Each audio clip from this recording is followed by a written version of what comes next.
आज हमने करना है type of companies. Type of companies में ऐसे देखना है कि किस क्रिटेरिया के अकॉर्डिंग कौन कौन सा टाइप है। जैसे कुछ टाइप्स ऑफ कंपनीज आप में डिवाइड किए गए हैं बेस्ड ऑन लायबिलिटी, कुछ है बेस्ड ऑन मेंबर्स, कुछ है based on control, then based on capital और अदर कंपनीज। ठीक है। जैसे अगर मैं बेस्ड ऑन लायबिलिटी की बात करूं तो उसमें हम कंपनीज को तीन टाइप्स में डिवाइड करेंगे कि उनकी लायबिलिटी कैसी है वैसे। ठीक है। बेस्ड ऑन मेंबर में मेंबर्स की कुछ स्पेशल फीचर होंगे जिसकी वजह से वो अलग अलग है। ठीक है। ऐसे बेस्ड ऑन कंट्रोल जैसे होल्डिंग कंपनी एसोसिएट कंपनी होता है, और based on capital in the sense कि लिस्टेड है या अनलिस्टेड है। अदर कंपनीज फिर कुछ एक्स्ट्रा कंपनीज जो अदर में होती हैं। ठीक है। ये चीज का ध्यान रखना। इसमें से जो भी क्वेश्चंस आते हैं वो हमेशा ऐसे क्वेश्चंस आते हैं लाइक दिस से कि based on members type of company बताओ। तो आपने बड़ी हेडिंग के अंदर की सब हेडिंग्स भी याद रखनी है। जैसे क्वेश्चन आ सकता है based on control type of companies बताओ, तो आपने ये रटना है कि बेस्ड ऑफ कंट्रोल के अकॉर्डिंग ये टाइप ऑफ कंट्री कंपनीज है, बेस्ड ऑन कैपिटल के अकॉर्डिंग ये दो टाइप ऑफ कंपनीज है। ठीक है। तो उसी अकॉर्डिंग याद भी करना है आपने। तो ये ध्यान रखना कि नाम याद करने जरूरी है। जैसे सबसे पहला हम करेंगे बेस्ड ऑन लायबिलिटी, उसमें होगा company limited by shares, then company limited by guarantee, third है अनलिमिटेड कंपनी। ठीक है। जैसे सबसे पहले बात करें अगर company limited by share, by name ही ये चीज क्लियर है कि जिसमें शेयर्स के अकॉर्डिंग कंपनी की लायबिलिटी डिसाइड होती है। वहां पे जैसे हमने कल की क्लास में भी डिस्कस किया था कि शेयर होल्डर की लायबिलिटी कितनी होती है, जितनी अनपेड वैल्यू होती है उनके शेयर्स की। कि कभी भी कंपनी उस सिचुएशन में आए कि कंपनी के ऊपर कोई ड्यूज ज्यादा है, कंपनी के ऊपर लोन ज्यादा है, कंपनी के ऊपर लायबिलिटी ज्यादा है, तो शेयर होल्डर से क्या मांगा जाएगा? शेयर होल्डर्स की लायबिलिटी कितनी होगी? बस उतनी होगी जितनी उनके शेयर्स के ऊपर अनपेड वैल्यू है। जैसे कल सीखा थी ये चीज कि फेस वैल्यू मान लो शेयर की है 10 रुपए, उस पर पेड अप वैल्यू है 8 रुपए। ठीक है। तो फिर अनपेड वैल्यू कितनी बच गई? 2 रुपीज अनपेड। तो वही सिर्फ उनका क्या होगा? लाइबिलिटी भी होगा। सिर्फ यही लाइबिलिटी होगा। ठीक है। कंपनी लिमिटेड बाय शेयर में कंपनी की लाइबिलिटी सिर्फ जितनी वैल्यू अनपेड रह जाती है उतनी होती है। जैसे यहाँ पे भी लिखा गया है as per section 2 subsection 22, a company limited by share is a registered company having the liability of its member limited to the amount if any unpaid on the share। ठीक है। इसे हाईलाइट कर लेना अपनी बुक पे कि जितनी value unpaid देने वाली रह जाती है बस उतनी ही उनकी लाइबिलिटी, उसको और कुछ नहीं देना। अब मान लो मैम अगर फुली पेड है, 10 रुपए का शेयर है, 10 रुपए ही पेड अप है, then he has nothing more to pay, कुछ और पे नहीं करना। ठीक है। अगर पे करना है तो सिर्फ अनपेड पोर्शन पे करना है, अदरवाइज कुछ पेमेंट नहीं होगी। ठीक है। आगे बच्चे कंपनी लिमिटेड बाय गारंटी। सबसे पहले तो इसका स्ट्रक्चर समझते हैं कि मैम ये चीज तो समझ में आती है कि अगर कंपनी लिमिटेड बाय शेयर्स है तो शेयर्स का मतलब उसमें शेयर्स है। शेयर्स हैं इन द सेंस कि शेयर होल्डर ने शेयर खरीदे हैं, शेयर उसके दिए गए हैं। तो मैम अगर यहाँ पे सिर्फ गारंटी दी गई है, क्योंकि गारंटी का एक मेजर पॉइंट होता है कि गारंटी एक ट्रिगर पॉइंट आने पे ही पे होती है। ट्रिगर पॉइंट होता है गारंटी का। जैसे कंपनी केस में वो ट्रिगर पॉइंट होता है बच्चे लिक्विडेशन, कि जब लिक्विडेशन का टाइम आता है, जब कंपनी को बंद करने का टाइम आता है, तब जिसने गारंटी दी होती है उससे उसकी गारंटी की पेमेंट मंगवाई जाती है। अब जब तक वो गारंटी वाला पॉइंट ट्रिगर नहीं हुआ तो मैम यहाँ पे तो लोगों को पैसे आ रहे हैं शेयर्स से, शेयर्स से कंपनी में पेमेंट आ गई। यहाँ पे पेमेंट कैसे आएगी? एक तो ये चीज इसमें सीखने वाली है कि पैसे कहाँ से आएंगे, कि अगर इन्होंने पैसे तब देने हैं जब हम लिक्विडेशन में आएंगे, तो कंपनी चलाने के पैसे कहाँ से आएंगे? ठीक है। वो चीज समझते हैं। देखो कंपनी सबसे पहले यहाँ पे ये सेक्शन 2 सबसेक्शन 22 है और यहाँ पे 2 सबसेक्शन 21 है। कोशिश करना अगर सेक्शन याद रहे तो अच्छा रहेगा। जैसे कंपनी लिमिटेड बाय गारंटी, या फिर उसे हम ये भी कह देते हैं कि it is a guarantee company, वो ऐसी कंपनी होती है जिसके मेंबर्स की लाइबिलिटी बस उतनी ही है जितनी उन्होंने गारंटी दी है। ठीक है, सिर्फ उतनी ही गारंटी है। ठीक है, by the memorandum of association of company to contribute to the assets of the company. तो वो गारंटी वो देते किसमें है, एमओए में देते हैं गारंटी। मेमोरेंडम ऑफ एसोसिएशन में लिखा जाता है कि इस पर्टिकुलर पर्सन की इतनी गारंटी है। A special feature of this type of his company is that liability of member to pay this guaranteed amount arises only when the company has goes into liquidation। तो उसका trigger point क्या होगा, liquidation. ठीक है, वही चीज मैंने वहां पे पॉइंट्स की तरह समझा दी कि ये तभी होता है, ठीक है, जब लिक्विडेशन का ट्रिगर पॉइंट आता है, not when it is going concern. जब सब सही चल रहा है, सिर्फ कंपनी का मन है पैसे मंगवाने का, तब नहीं मिलेंगे। वो ट्रिगर पॉइंट आना चाहिए, वो लिक्विडेशन का टाइम आना चाहिए। जैसे clubs, trade and association and society for promoting their different objectives are example of company limited by guarantee. ज्यादातर कहते हैं ये तीन ही ऐसी आज तक कंपनी देखी गई है गारंटीज वाली, जैसे क्लब्स वाले बना लेते हैं, कोई ट्रेड एसोसिएशन वाले बना लेते हैं, या कोई सोसाइटीज वाले बना लेते हैं, कि वो तभी अपने मेंबर से पैसे मंगवाते हैं जब वो लिक्विडेशन में जाते हैं। तो एक गारंटी कंपनी, इसका मतलब कि अलग अलग तरह की हो सकती है। पहली बात, एक ऐसी कंपनी जिसके पास शेयर कैपिटल है ही नहीं, दिस इज टाइप 1। एक ऐसी कंपनी जिसके पास शेयर कैपिटल नहीं है, या फिर एक ऐसी कंपनी जिसके पास शेयर कैपिटल भी है, ये हो गई हमारी टाइप 2। ठीक है, या फिर ऐसी कंपनी जिसमें हर तरीके से, मतलब हम ये कहें कि कैपिटल है या कैपिटल नहीं है, मतलब ये दो टाइप। पहले उसकी बात करते हैं जिसमें शेयर कैपिटल नहीं है। तो ऐसी कंपनी में कोई भी इनिशियल वर्किंग फंड आया नहीं, मतलब स्टार्टिंग में पैसे नहीं आए। पैसे नहीं आए तो पैसे लगेंगे कहां से, ठीक है, मेंबर्स से नहीं आए तो हो सकता है कहीं और से आए हो। तभी जैसे ये ट्रेड एसोसिएशन होती है, मान लो ट्रक यूनियन वाले, ट्रक यूनियन वाले किसकी हेल्प करते हैं, ट्रकर्स की हेल्प करते हैं, जो ड्राइवर्स होते हैं उनकी हेल्प करते हैं। तो हो सकता है कि गवर्नमेंट इनको सपोर्ट करती हो, तो गवर्नमेंट ने इन्हें कहा कि आपको ट्रक वाले पर्सन से पैसे लेने की जरूरत नहीं है, हम आपको ग्रांट दे देंगे, हम आपको फ्री में पैसे दे देंगे, हम आपको स्पॉन्सर कर देंगे। आपको जैसे होता है ना कि कई कई जगह पे आप चाहते हो कि आप उस क्लब के मेंबर बन जाओ, तो वो कहते हैं स्टार्टिंग में इतनी सब्सक्रिप्शन फीस दे दो, इतने पैसे दे दो, तो वो उनके लिए वही पैसे लाने का सोर्स बन जाता है। मतलब वो पैसे शेयर कैपिटल से नहीं रेज करते, ये कुछ अलग तरीके हैं जिनके जरिए वो पैसे रेज करते हैं। तो guarantee company without share capital को पैसे कहां से मिलते हैं, आउटसाइड से, आउटसाइड सोर्सेज से उसे पैसे मिलते हैं, जहां से वो पैसे अरेंज करते हैं। ऐसी अगर गारंटी कंपनी एक ऐसी है जिसने गारंटी भी है मेंबर्स की, पर मेंबर्स ने अपने इनिशियल कैपिटल भी दी है, शेयर कैपिटल के लिए भी पैसे दिए, while the normal working funds would be provided from other sources। कहते हैं इसका मतलब ये नहीं कि वो किसी और तरीके से आउटसाइडर फंड नहीं ले सकते, वो आउटसाइडर भी फंड ले सकते हैं। अब अगर कोई ऐसी गारंटी कंपनी है, जीए वाली गारंटी कंपनी, टाइप 2 कंपनी, तो यहाँ पे इसका मतलब मैम शेयर होल्डर ने शेयर्स भी लिए और गारंटी भी दी है।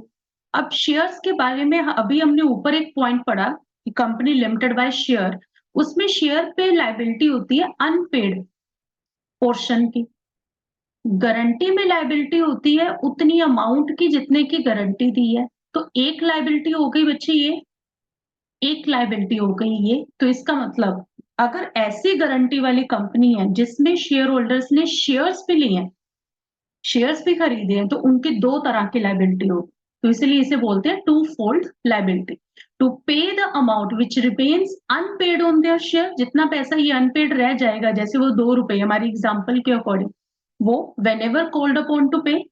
और दूसरा, जब भी लिक्विडेशन का टाइम आएगा उन्हें गारंटी की पेमेंट देनी पड़ेगी। ठीक है, अब अगर ये बात करें कि वोटिंग पावर, मैम अगर शेयर्स नहीं होंगे, कोई शेयर्स खरीदेगा नहीं, तो वोटिंग पावर कैसे होगी बच्चे, यहाँ पे वोटिंग पावर एक गारंटी कंपनी जिसकी शेयर कैपिटल होती है, उसकी वोटिंग पावर डिसाइड होती है कि किसके पास कितने शेयर्स हैं, ना कि किसने कितनी गारंटी दी है। ठीक है, वोटिंग पावर उसके पास उतनी होती है जितने उसके शेयर्स हैं। ये ध्यान रखना, वोटिंग पावर हमेशा directly associated with number of shares होती है। जैसे मान लो 10,000 शेयर है, उसमें से एक पर्सन है उसके पास 8,000 शेयर है, तो उसके पास सबसे ज्यादा वोट्स है, क्योंकि उसके पास नंबर ऑफ शेयर्स ज्यादा है। वोटिंग पावर की कैलकुलेशन हमेशा नंबर ऑफ शेयर्स के अकॉर्डिंग होती है। ठीक है, जैसे इसको एक एक बार अगर दोबारा समझने की कोशिश करें तो कंपनी लिमिटेड बाय शेयर का मतलब क्या हो गया कि उसमें जो शेयर कैपिटल जिन मेंबर्स के पास है उसकी लायबिलिटी कैसी है, उसकी लायबिलिटी कैसी है, उतनी ही लायबिलिटी है जितना अनपेड पोर्शन है। ठीक है, जितना अनपेड पोर्शन है। पहला पॉइंट ये हो गया। दूसरा पॉइंट है company limited by guarantee. Guarantee का मतलब क्या होता है कि जैसे ही होता है ना कि हमने ये इंडियन कॉन्ट्रैक्ट एक्ट में भी किया था, वो क्वासी कॉन्ट्रैक्ट में, कि ए ने बी से लोन लिया, ए ने बी से लोन लिया, सी कोई पर्सन है जिसने गारंटी दी है कि अगर ए लोन वापस नहीं करेगा तो मैं लोन वापस करूंगा उसके बिहाफ पे, तो वो सी पर्सन गारंटी दे रहा है। यहाँ पे गारंटी देने वाले पर्सन है मेंबर्स, शेयर होल्डर। वो कह रहे हैं कि हम कंपनी को ये गारंटी देते हैं कि जब कंपनी, लोन तो नहीं यहाँ पे पिक्चर में आ रहा, कि जब कंपनी लिक्विडेशन में जाएगी, लिक्विडेशन का मतलब जब कंपनी बंद होने वाली होगी, उस टाइम पे हम कंपनी को इतने पैसे देंगे। वो कितने पैसे देंगे ये चीज पहले से एमओए में लिखी जाएगी। मेमोरेंडम ऑफ एसोसिएशन एक तरह का एग्रीमेंट होता है, उसमें लिखा जाएगा कि किस मेंबर ने कितनी गारंटी दी है। ठीक है, तो इसी हिसाब से फिर वो टाइप ऑफ कंपनी है कि ऐसी कंपनी जिसमें मेंबर्स ने गारंटी दी है। अब गारंटी दी है तो मैम क्या उसमें शेयर्स नहीं है? तो वही मैंने कहा कि गारंटी वाली कंपनी भी दो तरह की हो सकती है। पहली कंपनी, ठीक है, जिसमें शेयर कैपिटल है और गारंटी भी है। दूसरी कंपनी जिसमें सिर्फ गारंटी है, शेयर कैपिटल नहीं। अगर ऐसी कंपनी है जिसमें सिर्फ गारंटी है, वो तो फिर सिंपल काम हो गया। हमने बस ये इसमें ट्रिक पॉइंट सीखा है कि उसको पैसे कहाँ से मिलेंगे। उसे पैसे मिलते हैं फिर बाहर से, क्योंकि काम शुरू करना है बच्चे। पहले पैसे बिजनेस में कौन लेके आता है? जैसे मान लो कि आज 9 अक्टूबर है, हमने डिसाइड किया कि हमने बिजनेस स्टार्ट करना। ठीक है, बिजनेस स्टार्ट करना है एज अ कंपनी। अब कंपनी बना ली, कंपनी के डॉक्यूमेंटेशन पूरे कर लिए, ठीक है, वो देखेंगे आगे रजिस्ट्रेशन के प्रोसेस में। कंपनी सारी बना ली। कंपनी स्टार्ट करने के लिए, कोई भी चीज स्टार्ट करने के लिए पैसे चाहिए। पैसे आते कहाँ से? कंपनी में आते हैं शेयर होल्डर्स से पैसे। शेयर होल्डर्स क्या करते हैं? कंपनी को कहते हैं अपने शेयर्स हमें बेच दो। जैसे मान लो कंपनी के 10,000 शेयर है, 3 शेयर होल्डर है, एक को 5,000 बेच दिए, एक को 3,000, एक को 2,000। इसके बदले में ये जो 3 शेयर होल्डर है, ये कंपनी को 10-10 रुपए हर शेयर का दे रहे। तो कंपनी को 10,000 के बदले कितने पैसे आ गए? 1,00,000 रुपीज। कंपनी के पास पैसे आ गए ना। ये पैसे यूज करके कंपनी क्या करेगी? बिजनेस करेगी। तो कंपनियों की को एक मनी फ्लो चाहिए अपना काम करने के लिए।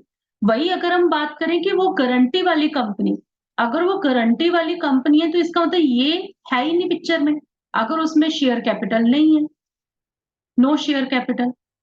ठीक है, तो फिर मैम उससे पैसे कहाँ से मिलेंगे? तो उसकी डेफिनेशन में आपने वही पॉइंट यूज करना है कि एक ऐसी कंपनी जो विदाउट शेयर कैपिटल की होती है, गारंटी वाली कंपनी, उसको स्टार्टिंग के पैसे मिलते हैं गवर्नमेंट ग्रांट से, गवर्नमेंट देती है, या कहीं से वो अपने मेंबर्स को कहते हैं कि हमें सब्सक्राइब करना है तो इतने पेमेंट दे दो, तभी आप सब्सक्राइब कर पाओगे, तभी आप हमारे पार्ट बन पाओगे। ठीक है, तो वो पर्सन आते हैं तब पिक्चर में, तो उन्हें कहते हैं ऐसी कंपनी जिसने गारंटी तो दी है पर शेयर कैपिटल नहीं है। अब आते हैं उस कंपनी पे जिसके पास शेयर कैपिटल भी है, गारंटी भी है। तो उसी में तभी मैंने कहा कि पहला पॉइंट ही जो हमने पढ़ा, उसमें ये कहा जाता था कि जहां पे शेयर कैपिटल होती है वहां पे unpaid amount is your liability.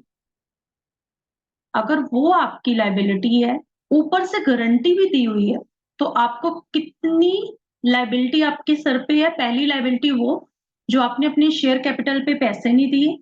दूसरी लाइबिलिटी वो जो आपने गारंटी दी है at for the time of liquidation. तो ये दो तरह की लाइबिलिटी उस पर्सन को बियर करनी पड़ती है एज अ शेयर होल्डर। ठीक है,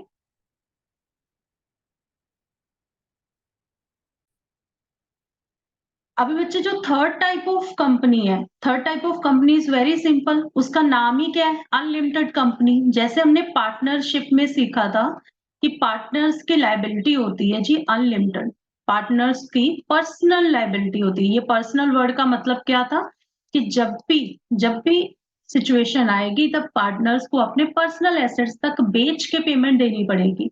वैसे ही ये अनलिमिटेड वाली कंपनी है कि इसमें भी शेयर होल्डर्स ने क्या किया? अनलिमिटेड गारंटी दे दी।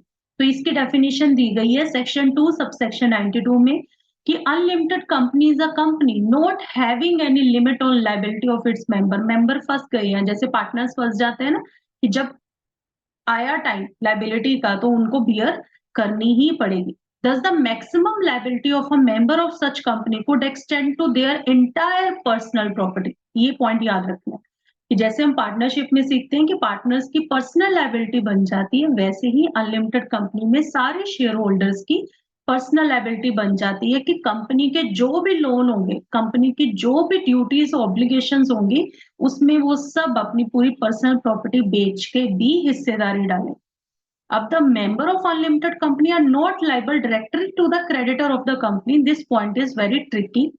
इसमें ये चीज समझो, कहते हैं कि मेंबर, जैसे हम एग्जांपल के लिए ले लेते हैं मिस्टर ए को कंपनी ने देने हैं 1 लाख रुपए, कंपनी के सर पे उधार है मिस्टर ए का। अब मिस्टर ए ने अगर पैसे मांगने हैं, मिस्टर ए जाएगा कंपनी के पास, मेरे पैसे दे दो, ठीक है। मिस्टर ए की पहुंच सिर्फ कंपनी तक है, वो कंपनी से पैसे मांग सकता है।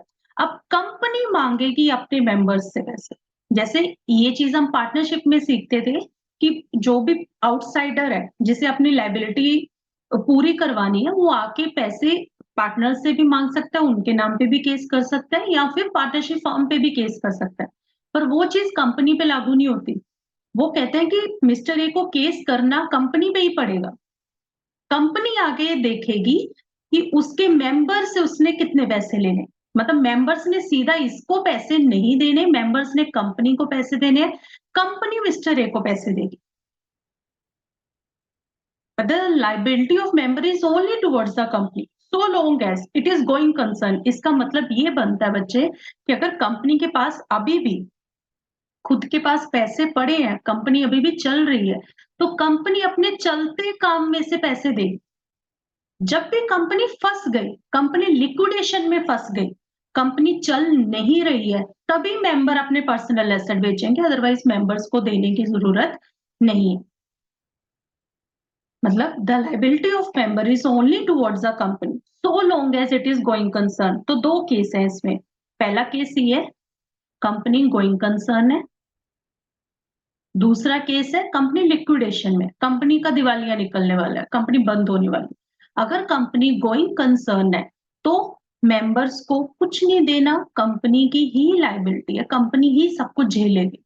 अगर कंपनी लिक्विडेशन में है तभी मेंबर अपने पर्सनल एसेट्स बेचे, सिर्फ वो लिक्विडेशन ही इसका ट्रिगर पॉइंट है। ऐसा ही समझ लो कि जैसे उन्होंने गारंटी दे दी एक हिसाब से कि हम पर्सनल में से पैसे भी देंगे, जितने होंगे सब देंगे। गारंटी में क्या फर्क होता है, गारंटी की अमाउंट फिक्स होती है, इसके कोई फिक्स अमाउंट नहीं है, इसमें जितनी लायबिलिटी होगी सब बियर करनी पड़ेगी उन्हें। एक बार दोबारा समझाओ, देखो अनलिमिटेड कंपनी का मतलब जिसकी लायबिलिटी अनलिमिटेड है, कोई लिमिट नहीं है उनके लायबिलिटी की, ये नहीं कि जितने शेयर पे अनपेड वैल्यू उतनी देनी है या जितनी गारंटी उतनी देनी है, नहीं, अनलिमिटेड देनी, कुछ भी बेहिसाबा पर्सनल प्रॉपर्टी बेच के भी देनी पड़ेगी।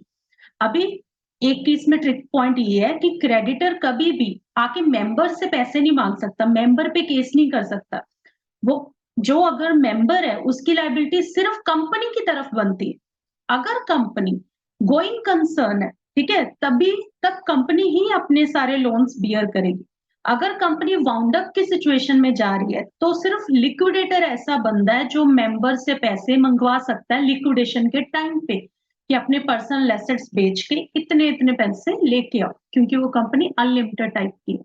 And this is very uncommon company, normal life में ज्यादा देखने को नहीं मिलती, क्योंकि अगर ऐसी कंपनी बनानी है तो लोग फिर प्रेफर करते हैं कि पार्टनरशिप ही बना ले, ठीक है, क्योंकि सारी इसमें नुकसान उसके जैसा ही है।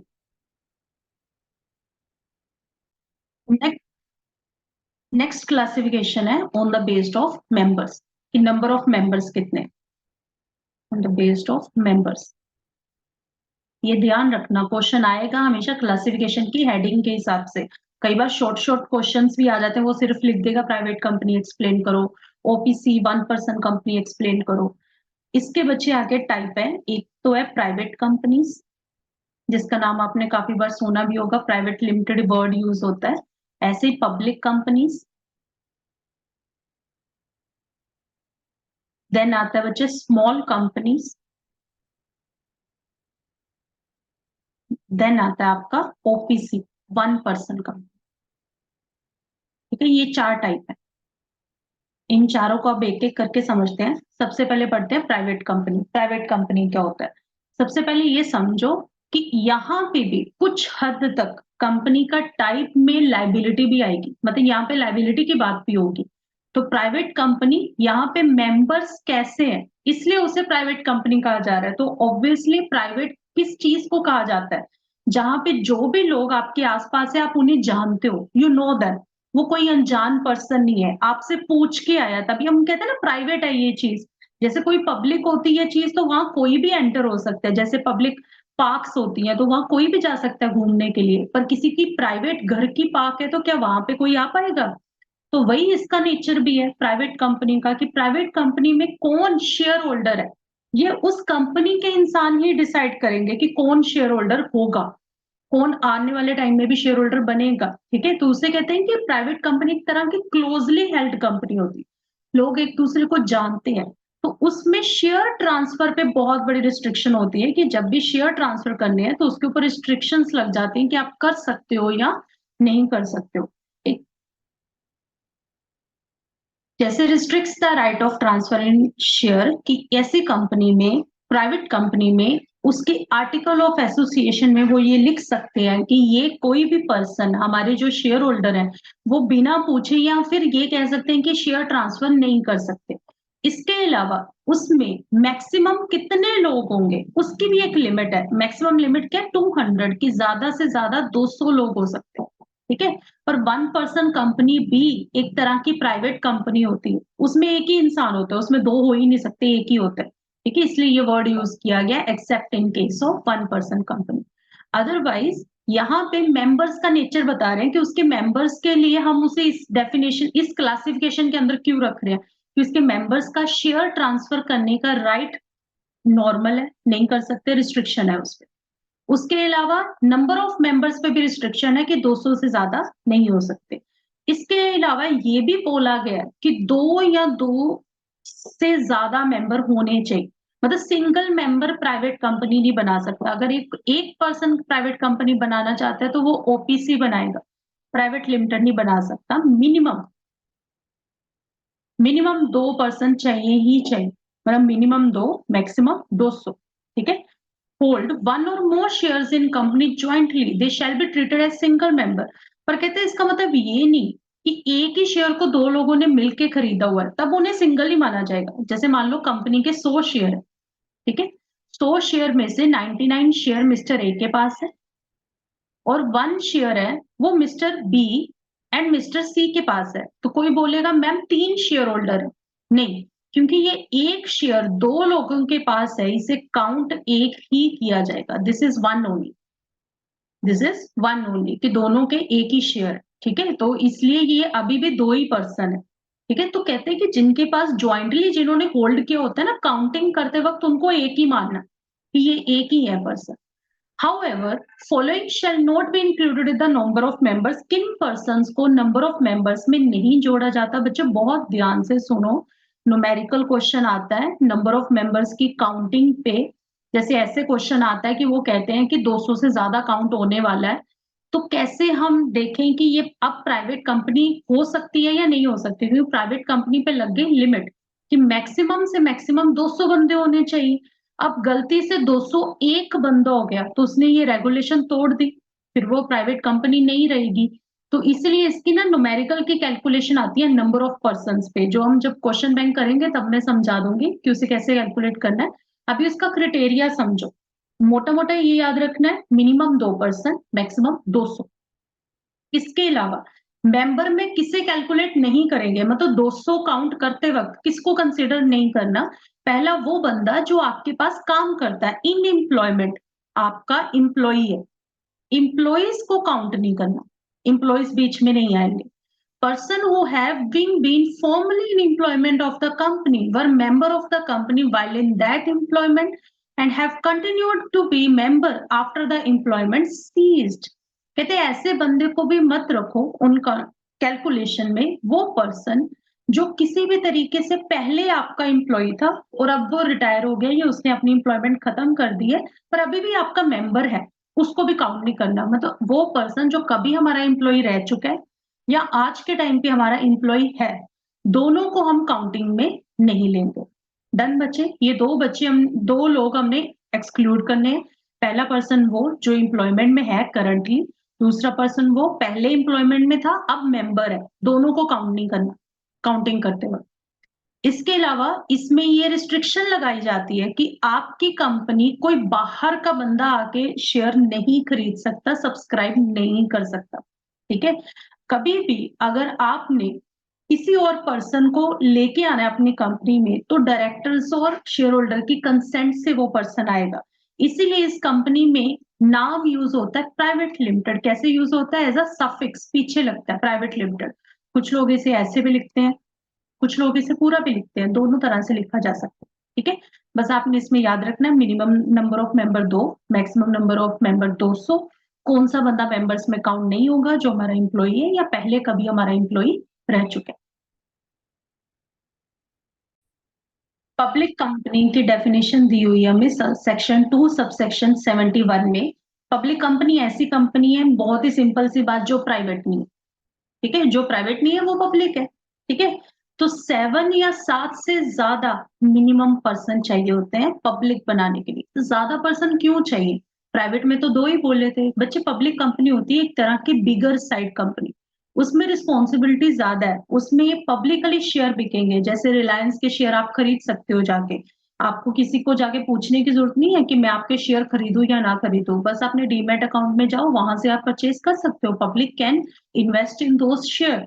तो अगर कोई भी शेयर में इन्वेस्ट कर सकता है, ऑब्वियसली उसमें फिर शेयर होल्डर की नंबरिंग ज्यादा होगी, उसमें ज्यादा जिम्मेदारी का काम होता है, उस कंपनी में किसी के पैसे डूब भी सकते हैं।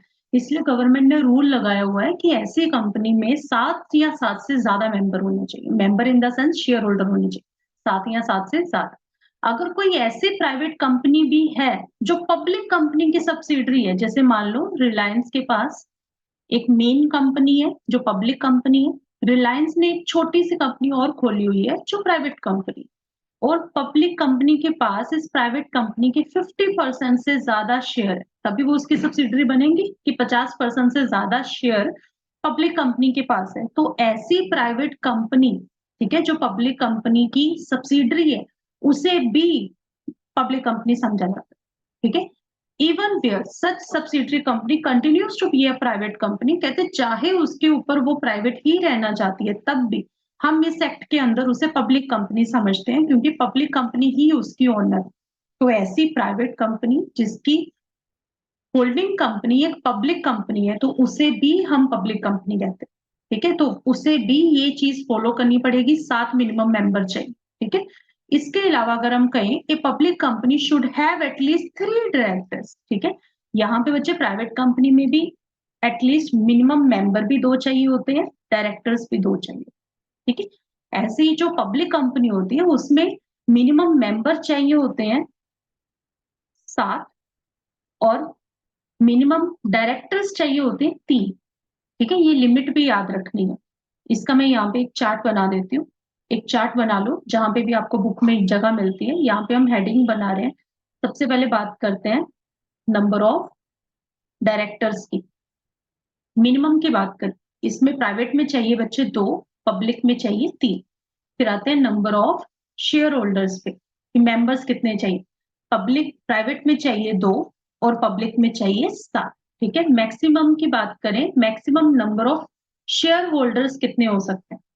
ठीक है, प्राइवेट कंपनी में मैक्सिमम नंबर है 200 और पब्लिक कंपनी में ऐसी कोई लिमिट नहीं है।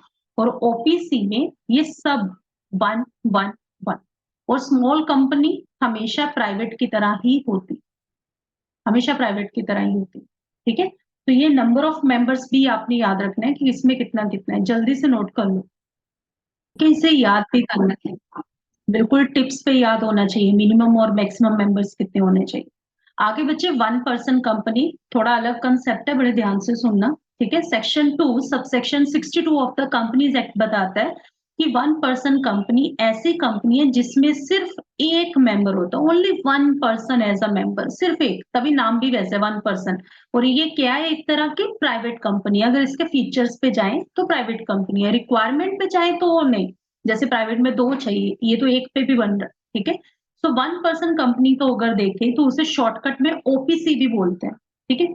इसमें क्या होता है कि आपने जैसे एक कंपनी का नाम लिखा ना, तो उसके एंड में ऐसे छोटा सा ब्रैकेट में लिखना होता है ओपीसी।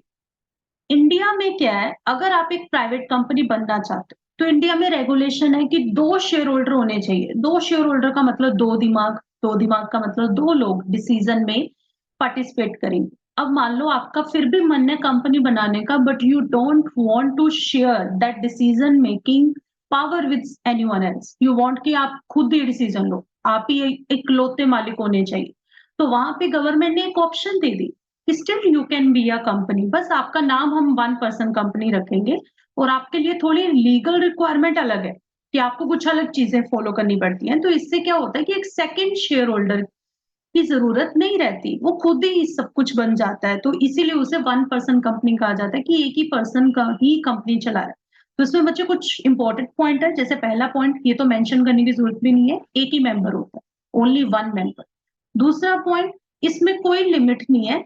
अगर हम बोलें कि वो एक पर्सन इतने पैसे लेके आने आने उसकी मर्जी है, वो 100 रुपए लेके आना है, 10,000 पे स्टार्ट करनी है कंपनी, 50 पे करनी है, 1 लाख पे करनी है, जितने पे भी करे उसकी मर्जी है। पेड अप कैपिटल वो अपने हिसाब से लेके आ सकता है। इसके अलावा मेमोरेंडम होता है जो ओपीसी का, ठीक है। पहली बात ये चीज का ध्यान रखना बच्चे, जैसे प्राइवेट कंपनी होती है, 2 पर्सन है उसमें, फर्स्ट, सेकंड, मान लो तीसरा भी, किसी एक की डेथ हो गई, तो ये दोनों है ना, ये दोनों मिनिमम रिक्वायरमेंट पूरी कर रहे हैं, ये चलाते रहेंगे। मान लो इसकी भी डेथ हो गई तो ये किसी और को ले आएगा, एनीवन एल्स, किसी और को उसकी जगह शेयर होल्डर बना लेगा, ठीक है। तो इनके पास ऑप्शंस हैं, इनके पास किसी के जाने के बाद एक फिर भी पर्सन सोचने के लिए रह जाता है। पर अगर हम बात करें 1 पर्सन कंपनी की, वो तो इकलौता पर्सन है ना, उसके जाने के बाद बिजनेस को कौन संभालेगा।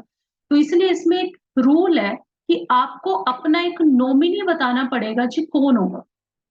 अपना नॉमिनी रख के जाओ कि आपके बाद इस कंपनी का वारिस कौन होगा, ठीक है। कि जब भी आपकी डेथ हो जाए या फिर जब भी ओपीसी इनकैपेबल हो जाए काम करने के लिए, तो कौन पर्सन है जो उसकी जगह लेगा, इसका नाम एमओए में मेंशन करना जरूरी होता है। Compulsory to mention in MOA कि इस पर्सन के जाने के बाद, कि वो बताएगा कि उसके जाने के बाद नेक्स्ट कौन सा पर्सन उसकी जगह लेगा, ठीक है। जो भी वो पर्सन है जिसका भी नाम एमओई में लिखा गया है, उस पर्सन से कंसेंट लेटर लेके आना पड़ेगा।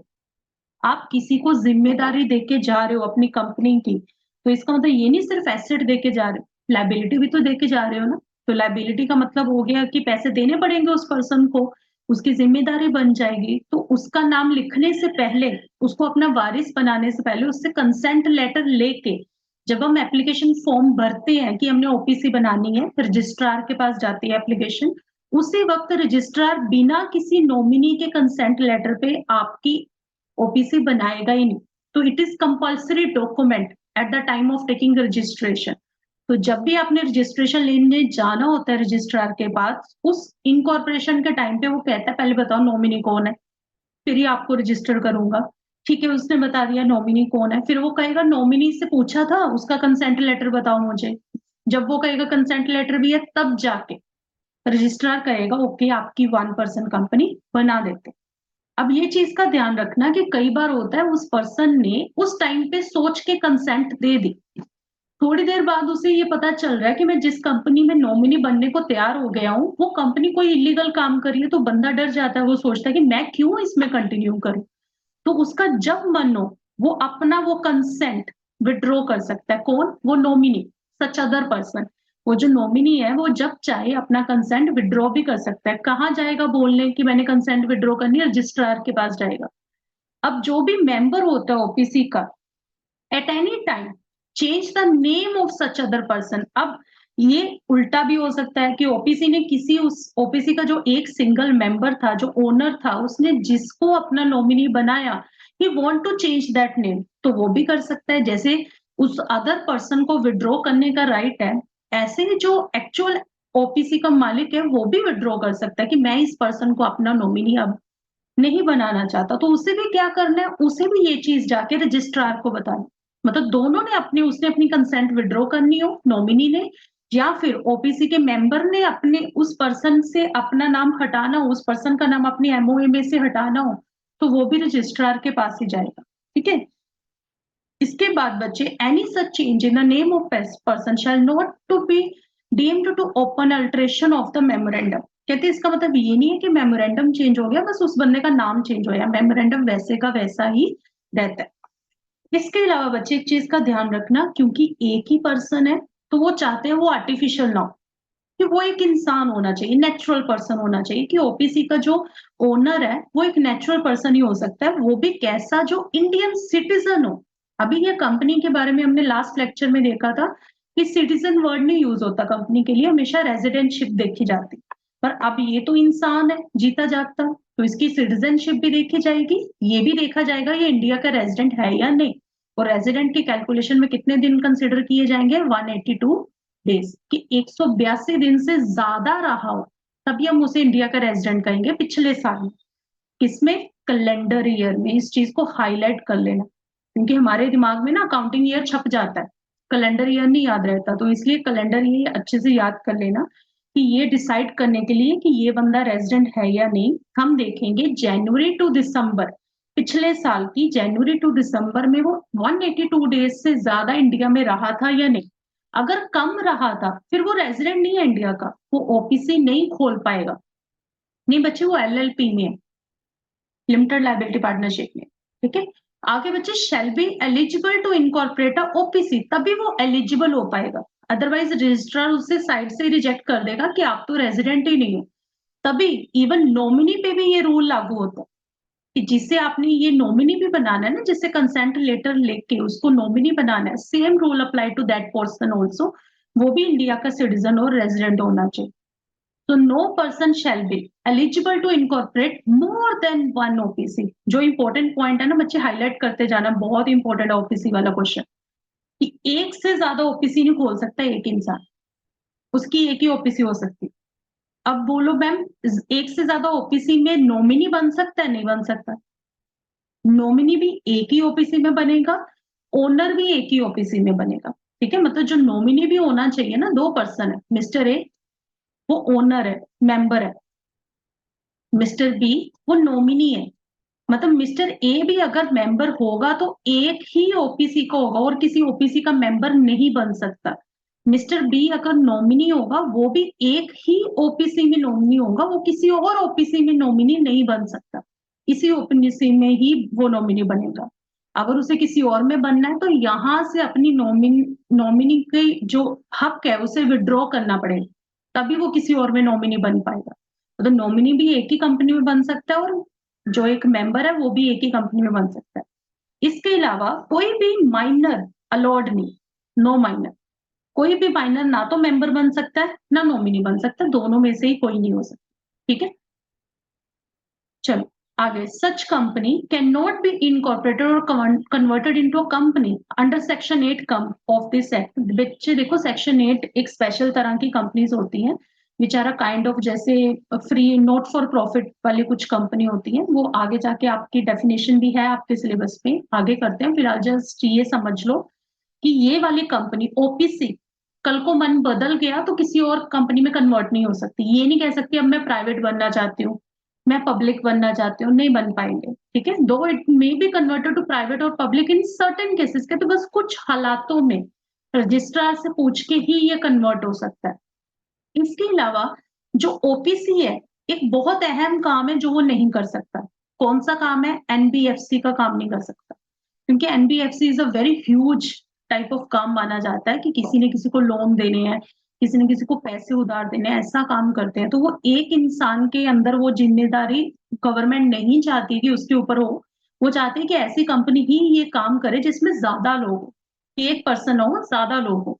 तो इसलिए ये स्पेसिफिकली मना किया गया है कि एनबीएफसी वाला काम ये कंपनियां नहीं कर सकती, ना ही कोई इन्वेस्टमेंट कर सकती है किसी भी तरह की। इसके अलावा OPC can not convert voluntary into any kind of company unless two, अब ये जो कन्वर्जन का पॉइंट था कि कन्वर्ट नहीं हो सकती, पर कब हो सकती, तभी हो सकती है जब उसको 2 साल हो चुके हैं कंपनी बने हो, मतलब 2 साल हो चुके हैं उसे कंपनी बने हो, except where the paid up share capital is increased beyond 50 lakh rupees or its average annual turnover during the relevant period exceeds rupees 2 crore rupees, कि 2 करोड़ से ज्यादा या उसकी टर्नओवर हो गई है, या फिर उसकी टर्नओवर एवरेज टर्नओवर जो है वो 50 लाख से ज्यादा हो गई है, या उसे 2 साल हो चुके हैं कंपनी बने हो, बस यही केसेस में वो कन्वर्ट हो सकती है। ठीक है, तो ये चीज का ध्यान रखना। अगर मैं बात करूं 2 साल हो गए मैम उसे,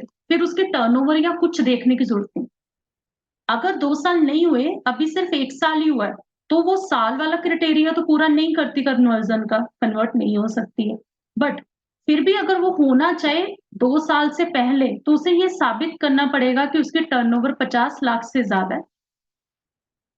ठीक है, उसकी टर्नओवर 2 करोड़ से ज्यादा है, और उसकी शेयर कैपिटल 50 लाख से ज्यादा, ये 2 चीजें उसे प्रूव करनी पड़ेंगी। ठीक है, इन दोनों में से कोई एक भी हो गया तो चल जाएगा, या तो वो बता दे कि उसकी टर्नओवर ज्यादा होगी है 2 करोड़ से, तो गवर्नमेंट कहेगी ओके यू कैन कन्वर्ट, चाहे अभी 2 साल नहीं भी हुए।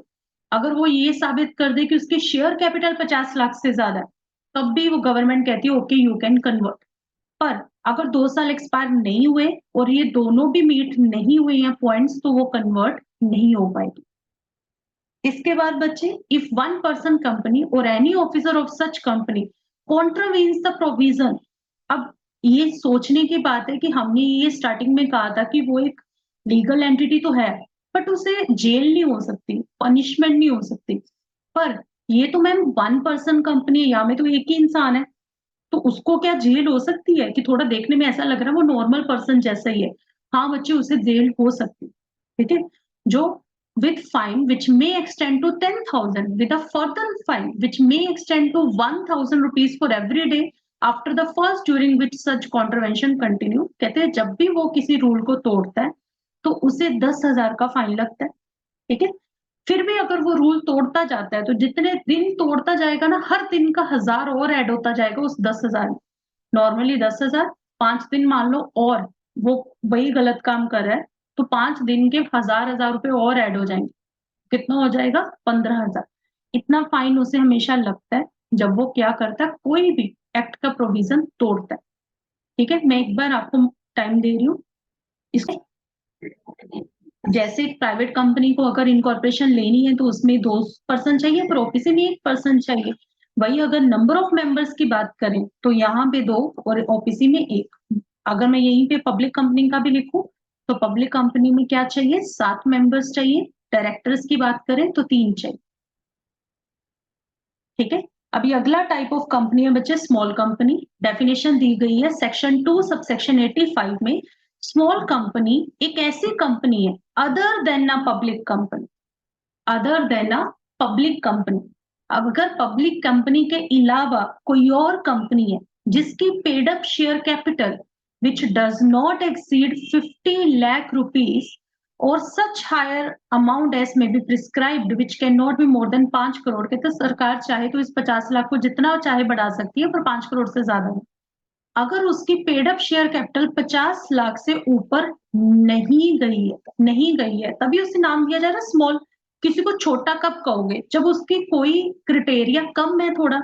तो इसमें ये ध्यान रखना, स्मॉल में आपको रटने की जरूरत ही नहीं पड़ेगी, स्मॉल के नाम से समझ जाना कि इतने से कम, कि पेड अप शेयर कैपिटल अगर 50 लाख से कम है और उसकी टर्नओवर, ठीक है, of which as per its profit and loss account does not exceed 2 crore, 2 crore से कम है। अगर वो 2 करोड़ से कम की टर्नओवर है, या फिर साथ में, ठीक है, यहाँ का नहीं है बच्चे, एंड की सिचुएशन है, साथ में उसकी paid up share capital 50 lakh से कम है, ये दोनों चीजें अगर हैं तभी उसे स्मॉल कंपनी कहेंगे। तो इसको मैं एक और तरीके से बोल रही हूँ कि उसने यहाँ पे बोला other than a public company, इसका मतलब वो कह रहा है पब्लिक कंपनी कभी भी स्मॉल कंपनी नहीं बन सकती। पहली बात ये हो गई। दूसरी बात वो कह रहा है कि दोनों काम अगर रहेंगे, अगर वो 2 करोड़ की टर्नओवर और साथ में 50 लाख का share capital, paid up share capital, ये दो चीजें अगर उसकी कम रहेंगी, कम होगी इन दोनों से, उसकी टर्नओवर, उसकी पेड अप शेयर कैपिटल कम होगी दोनों, तभी वो स्मॉल रहेगी। एक बी, मान लो उसकी टर्नओवर होगी 3.5 करोड़ पर paid up share capital 40 lakh है, तब भी वो स्मॉल कंपनी नहीं। ठीक है, मान लो उसकी टर्नओवर है 1.5 करोड़, कम है 2 करोड़ से, पर पेड अप शेयर कैपिटल है 70 लाख, तब भी स्मॉल कंपनी नहीं। मतलब इन दोनों में से एक भी क्राइटेरिया अगर ज्यादा हो गया तो वो स्मॉल कंपनी नहीं। स्मॉल कंपनी बने रहने के लिए उसे अपनी टर्नओवर भी 2 करोड़ से नीचे रखनी पड़ेगी, उसे अपना पेड अप शेयर कैपिटल भी 50 लाख से नीचे रखना पड़ेगा। आप बोलोगे मैम कौन चाहेगा हम अपनी टर्नओवर कम रखें, हर कोई चाहेगा हम अपना काम बढ़ाएं। बच्चे स्मॉल कंपनीज को बहुत सारे बेनिफिट्स हैं, काफी चीजों में, कि गवर्नमेंट ने काफी चीजों में उन्हें रिलैक्सेशन दी है, कि उनको कुछ फाइलिंग के प्रोसेस थोड़े कम फॉलो करने हैं, उनको अकाउंटिंग स्टैंडर्ड थोड़े कम फॉलो करने हैं। तो उससे क्या होता है कि लोग इस चीज को अच्छा समझते हैं कि ठीक है थोड़ा बर्डन कम हो गया। तो जो लोग नहीं ज्यादा काम में उनका नहीं ज्यादा फैलाना चाहते तो वो इन रूल्स के अंदर रह के काम करते हैं। इसके अलावा provided that nothing in this clause shall apply to, कहते कि अगर आप कभी भी ये नहीं बोल पाओगे कि मैं तो सर पब्लिक कंपनी नहीं हूं, मैं सर मेरी टर्नओवर भी 2 करोड़ से कम है, मेरी टर्नओवर भी, मेरी शेयर कैपिटल भी 50 लाख से कम है, हम तब भी आपको स्मॉल कंपनी नहीं मानेंगे। अगर आप किसी की होल्डिंग कंपनी, तो अगर आपकी आगे एक और छोटी कंपनी है तो आप स्मॉल कंपनी कैसे हुए? आप तो फिर बड़ी कंपनी हुए ना। ऐसे ही थोड़ी कोई बंदा ब्रांच पे ब्रांच खोलता जाता है, नई सब्सिडरी बनाता जाता है। कहते हैं अगर आप एक होल्डिंग कंपनी हो, चलो होल्डिंग कंपनी छोड़ो, आप एक सब्सिडरी कंपनी भी हो ना किसी और कंपनी की, तब भी आप स्मॉल कंपनी नहीं हो।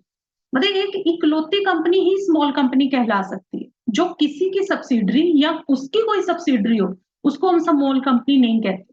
या ऐसी कंपनी जिसको ऑलरेडी सेक्शन 8 में बेनिफिट है, सेक्शन 8 में जैसे नॉट फॉर प्रॉफिट ऑर्गेनाइजेशन होती है, किसी की भलाई के लिए काम करती है, वैसी ऑर्गेनाइजेशन होती है सेक्शन 8 में। कहते हैं सेक्शन 8 में ज्यादा फायदे, अगर आपको उधर फायदे मिल रहे हैं तो आप इस सेक्शन में क्यों आ रहे हो ये कहने हम स्मॉल कंपनी है, आप उधर ही रहो। तो इसको स्पेसिफिकली बाहर निकाला गया कि इसको स्मॉल कंपनी ने बोलेंगे उस कंपनी को जो सेक्शन 8 में रजिस्टर्ड है, या फिर ऐसी कंपनी या बॉडी कॉर्पोरेट जिसपे कोई और एक्ट लगता है, जिसपे कोई और एक्ट लगता है। तो वो कहते हैं आप यहाँ पे बेनिफिट मांगने क्यों आ रहे हो, वहां मांगो बेनिफिट। ठीक है, तो अल्टीमेटली कहा जाए स्मॉल कंपनी सिर्फ एक सिंपल प्राइवेट कंपनी हो सकती है जिसके टर्नओवर 2 करोड़ से कम, जिसकी paid up share capital 50 lakh से कम है, उसे ही हम बोलेंगे वो स्मॉल कंपनी है। अगर वो किसी की होल्डिंग है या किसी की सब्सिडरी है तब वो स्मॉल कंपनी नहीं होगी। वो सेक्शन 8 में बेनिफिट ले रही है तब यहाँ स्मॉल कंपनी नहीं होगी, किसी और एक्ट में बेनिफिट ले रही है तब भी यहाँ स्मॉल कंपनी नहीं होगी।